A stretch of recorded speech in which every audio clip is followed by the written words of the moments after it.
अस्सलाम स्टूडेंट। तो आज हमारा जो लेक्चर है नल्सन सेल, कल हमने डोन से डिस्कस किया था, आज उससे आगे हमारे पास आते हैं नल्सन सेल। तो नल्सन सेल बेसिकली प्रिपरेशन करते हैं, कास्टिक सोडा की प्रिपरेशन के लिए हम यूज करते हैं। ये जो डायग्राम आप लोगों को नजर आ रहा है, ये इसकी एक कंस्ट्रक्शन है। तो सबसे पहले मैं इनकी जो पर्पसेस वो लिखता हूँ, आप लोग देखें। इसका जो मेन पर्पस क्या है हमारे पास, it is use for the preparation of caustic soda. ठीक है, कास्टिक सोडा की प्रिपरेशन के लिए हम नल्सन सेल यूज करते हैं। ठीक है, it is use for the preparation of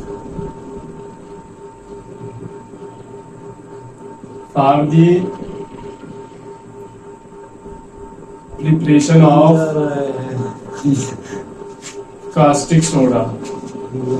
Caustic soda means NaOH की तैयारी के लिए हम नल्सन सेल यूज करते हैं। ठीक है, डोन सेल हमारे पास था सोडियम मेटल की प्रिपरेशन के लिए। यहाँ पे हमारे पास जो नल्सन सेल है वो कास्टिक सोडा की प्रिपरेशन के लिए यूज करते हैं। अच्छा, नल्सन सेल में हम रॉ मटेरियल कौन सा यूज करेंगे? Brian solution. Raw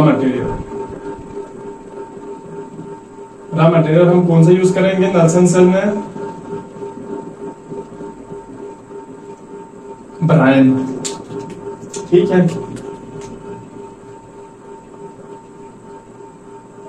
Brian. अच्छा, आप लोग इधर देखो कि ये ब्रायन होता है क्या। एक छोटा सा क्वेश्चन आता है, अक्सर पेपर में पूछा जाता है कि व्हाट इज ब्रायन सॉल्यूशन। तो आप लोगों ने ये लिखना कि concentrated solution of NaCl। NaCl की जो कंसंट्रेटेड सॉल्यूशन को हम क्या बोलेंगे? Brine solution. इधर लिखो कंसंट्रेटेड सॉल्यूशन ऑफ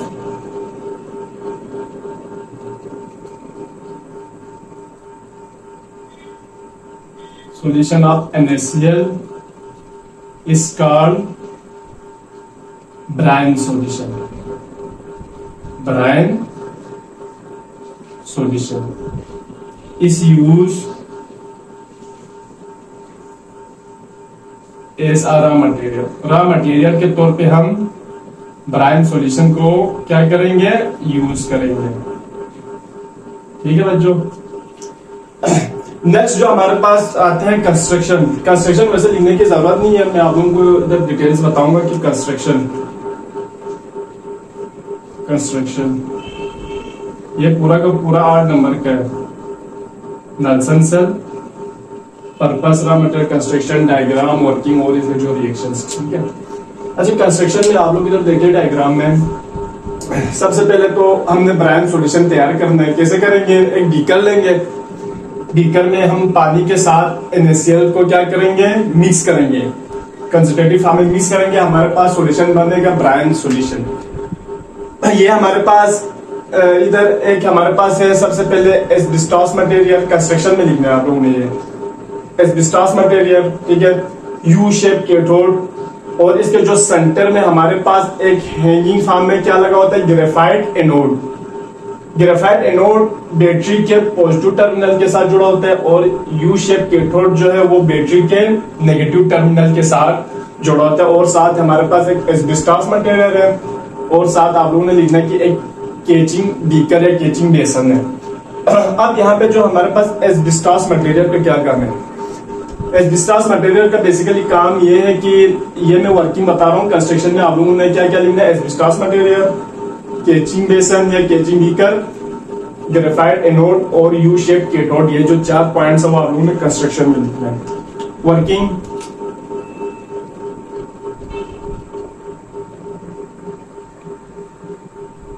वर्किंग में आप लोग क्या लिखेंगे? सबसे पहले हम इस ब्रायन सॉल्यूशन NaCl को किस में ड्रॉप करेंगे? यू शेप कैथोड में।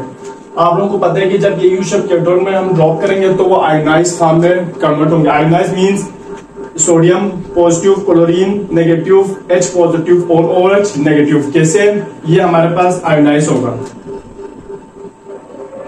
Sodium positive, chlorine negative, hydrogen positive और OH नेगेटिव, ठीक है नहीं। ये जो 4 टाइप्स ऑफ आयंस है ना, वो क्या होंगे, इसमें आयोनाइज हो रहा होंगे, किसमें, यू शेप कैथोड में, और साथ हमारे पास लगा होता है ग्रेफाइट एनोड। अब ये होने के बाद दूसरा हमारे पास जो काम है वो है एस्बेस्टॉस मटेरियल। एस्बेस्टॉस मटेरियल का काम यह है कि वो इस फ्लो को क्या करेंगे, कम से कम करेंगे। होता यूं है, जब हम ब्रायन सॉल्यूशन NaCl को इसमें गिराएंगे तो वो जो ही इसमें गिराएंगे वो डायरेक्ट किस में आते हैं, बीकर में आते हैं, ठीक है नहीं, केचिंग में, बीकर में हम इसको स्टोर करते हैं। एस्बेस्टॉस मटेरियल का लगाने का मकसद ये है कि वो उस फ्लो को क्या करेंगे, थोड़ा सा कम करेंगे। अब इसमें जब हम ब्रायन NaCl को गिराएंगे, डालेंगे, तो हमारे पास यहाँ पे 2 ओपनिंग होती है, नल्सन सेल में 2 ओपनिंग होती है, ठीक है नहीं। एक हमारे पास क्लोरीन Cl2 गैस के लिए होता है, दूसरा हमारे पास H2 हाइड्रोजन गैस के लिए क्या होते हैं, ओपनिंग होते हैं, 2 opening. 2 opening, 1 is for chlorine gas and other is hydrogen gas, ठीक है। अब जब हम इसको इसमें गिराएंगे ब्रायन सॉल्यूशन को, तो जो हमारे पास सोडियम जिसके ऊपर पॉजिटिव चार्ज है, क्लोरीन जिसके ऊपर नेगेटिव चार्ज है, हाइड्रोजन पॉजिटिव और OH नेगेटिव, ठीक है। तो ये जो क्लोरीन जिसके ऊपर नेगेटिव चार्ज है वो किसकी तरफ मूव करेंगे, एनोड की तरफ मूव करेंगे। क्यों मूव करेंगे, क्योंकि इसके ऊपर नेगेटिव चार्ज है और हमारे पास जो ग्रेफाइट एनोड है इसके ऊपर कौन सा चार्ज है, पॉजिटिव चार्ज। तो जब ये इसकी तरफ मूव करेंगे तो वो इस यहाँ पे ओपनिंग आप लोगों को नजर आ रहा होगा, वो इससे क्या हो जाएंगे, जो Cl2 गैस यहाँ से रिमूव हो जाएंगे, ठीक है। क्यों, ताकि ये दोबारा इसमें रिएक्शन ना हो, ठीक है। और इसको हम पहले भी हमने डिस्कस किया था कि जैसे कि ब्लीचिंग पाउडर यूज करने में इसको यूज करते हैं। दूसरा हमारे पास है जो H पॉजिटिव है, जिसके ऊपर पॉजिटिव चार्ज है, ठीक है, वो किसकी तरफ मूव करेंगे, वो ये यू शेप कैथोड की तरफ मूव करेंगे। क्यों, क्योंकि इसके ऊपर क्या है, नेगेटिव चार्ज है। तो जो में ये हाइड्रोजन इसकी तरफ मूव करेंगे तो यहाँ पे एक ओपनिंग आप लोगों को फिर से नजर आ रहा होगा, तो ये जो H2 गैस है वो क्या करेंगे, इसकी तरफ मूव करेंगे। तो आप लोगों ने सिंपल यही चीज लिखना है कि जो chlorine move toward graphite anode, ठीक है, and produce Cl2 gas, hydrogen move toward U shape cathode and produce H2 gas, ठीक है। अब देखो ये जो 2 चीज, एक हमारे पास हाइड्रोजन, दूसरा हमारे पास क्या है, क्लोरीन, यहां से क्या हो जाएंगे, निकल जाएंगे, रिमूव हो जाएंगे। हमारे पास बचता है एक सोडियम और दूसरा हमारे पास क्या है, OH नेगेटिव आयन। नल्सन सेल हमने पहले भी पढ़ा था, पर्पस किसके लिए यूज करते हैं, कास्टिक सोडा NaOH की तैयारी के लिए यूज करते हैं। अब इसमें बचता क्या है, एक हमारे पास सोडियम, दूसरा हमारे पास क्या, OH नेगेटिव आयन। अब होता है क्या, ये एस्बेस्टॉस मटेरियल यहाँ पे लगा होता है, वो धीरे धीरे यहाँ से क्या होंगे, आहिस्ता आहिस्ता इस केचिंग बेसन में क्या हो जाएंगे, स्टोर हो जाएंगे, ठीक है। सोडियम हाइड्रोक्साइड कास्टिक सोडा इसमें क्या हो जाएंगे, स्टोर हो जाएंगे। स्टोर होने के बाद हमारा जो सोडियम हाइड्रोक्साइड है वो हम डिफरेंट पर्पजेस के लिए क्या करते हैं, यूज करते हैं। और एक बात, ये जो ग्रेफाइट एनोड के ऊपर हमेशा ऑक्सीडेशन होती है, और ये जो कैथोड है इसके ऊपर हमेशा क्या होती है, reduction. Oxidation means lose of electron and reduction means gain of electron. अच्छा, अब हम रिएक्शन के ऊपर बात करेंगे। रिएक्शन ये मैं मिटा रहा हूं, ठीक है।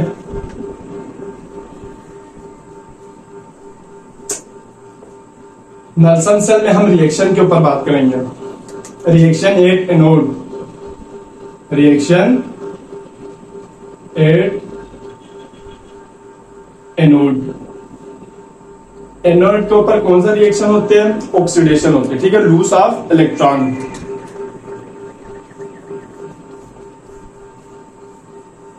तो ये हमारे पास क्या बने, इलेक्ट्रॉन को क्या कर रहा है, लूज कर रहा है, ठीक है।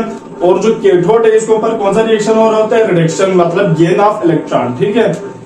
Reaction at cathode, reaction at cathode means reduction gain of electron. Reaction कैसे लिखेंगे,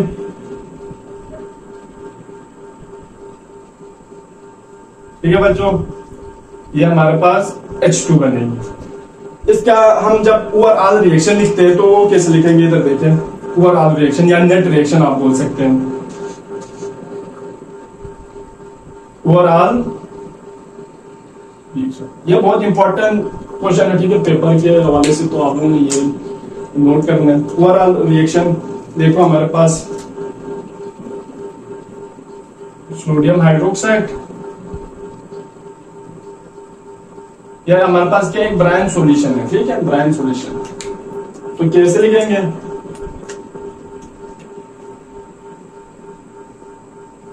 यह चीज बन गया और साथ में यह चीज,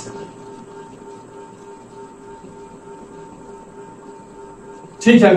तो ये हमारे पास क्या है, एक नेट रिएक्शन है। एनोड के ऊपर ऑक्सीडेशन होती है, लूज ऑफ इलेक्ट्रॉन, कैथोड के ऊपर रिडक्शन गेन ऑफ इलेक्ट्रॉन, और ये हमारे पास क्या है, एक ओवरऑल रिएक्शन है। तो ये हमारा जो सारा जो प्रोसेस वो क्या है, Nelson cell purpose is raw material construction working और इसके बाद ये रिएक्शन, ठीक है। चल थैंक यू। अगर किसका कोई क्वेश्चन हो तो वो फिर कमेंट में पूछ सकते हैं।